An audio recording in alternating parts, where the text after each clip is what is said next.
Party આગળ ચાલી રહી છે।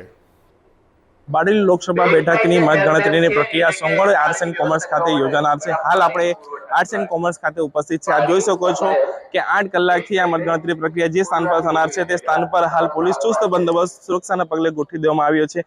બારડોલી લોકસભાની મતગણતરી છે તે 98 ટેબલ પર 160 રાઉન્ડ થકી મતગણતરીની પ્રક્રિયા યોજવામાં આવશે। 13,27,000થી વધુ મતદારોએ આ બારડોલી લોકસભામાં મતદાન કર્યું હતું અને 15,000થી વધુ બેલેટ પેપરથી મતદાન થયું હતું। તો જોવા જઈએ તો પહેલે બેલેટ પેપરની મતગણતરીની પ્રક્રિયા શરૂ થશે, પછી ઈવીએમ થકી ઈવીએમના મતદાન ગણતરીની પ્રક્રિયા શરૂ થશે। કુલ 160 રાઉન્ડ થકી આ મતગણતરીની પ્રક્રિયા શરૂ છે। લગભગ બપોર સુધીમાં બારડોલી લોકસભા બેઠકનું ચિત્ર સ્પષ્ટ થઈ જશે કે કયા પક્ષનો પરચમ ફરી બારડોલી લોકસભા પર કયા પક્ષનો પરચમ લહેરાય છે। Akshay Bhadane, India News, Tapi. લોકસભા 2024ની ચૂંટણીનું પરિણામ જ્યારે થોડી ક્ષણમાં આવવા જઈ રહ્યું છે ત્યારે જુનાગઢ બેઠકના કોંગ્રેસના ઉમેદવાર હીરાભાઈ જોટવાલ આપણી સાથે જોડાયા છે। જી હીરાભાઈ, કેટલો વિશ્વાસ જીતનો? મને સંપૂર્ણ વિશ્વાસ છે। લોકોનો જે ઉત્સાહથી આવકાર મળ્યો છે, આવકાર પ્રમાણે કેટલી લીડની હશે? 1 લાખ ઉપરથી જીતશું।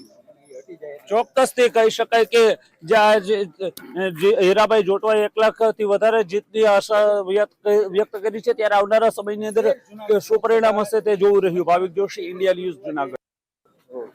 લોકસભા 2024ની ચૂંટણીનું જે મતગણતરીનું છે તે થોડી ક્ષણોમાં શરૂ થવા જઈ રહી છે। ખાસ કરીને વાત કરીએ 13 લોકસભા બેઠક જુનાગઢની, તો હાલ જુનાગઢના એગ્રીકલ્ચર યુનિવર્સિટી ખાતે આવેલ ટેકનિકલ કોલેજ ખાતે આજે ગણતરી છે થોડી ક્ષણોમાં શરૂ થવાની છે। હાલ જે ગણતરી માટેનો સ્ટાફ છે તે અંદર ચુસ્ત ચેકિંગ વચ્ચે જઈ રહ્યો છે। હાલ સમગ્ર વિસ્તારની અંદર ચુસ્ત પોલીસ બંદોબસ્ત પણ ગોઠવવામાં આવ્યો છે। ખાસ કરીને વાત કરીએ તો આ બેઠક ઉપર ભાજપના રાજેશ ચુડાસમા અને હીરા જોટવા કોંગ્રેસના જે છે તેની વચ્ચે કાંટાની ટક્કર છે। ત્યારે કુલ 11 ઉમેદવારો છે તે આ બેઠક પર ચૂંટણી લડી રહ્યા છે। ત્યારે આખરે જે જીતનો કળશ છે તે કોની પર ઢોળાય છે તે જોવું રહ્યું। ભાવિક જોશી, ઇન્ડિયા ન્યૂઝ, જુનાગઢ।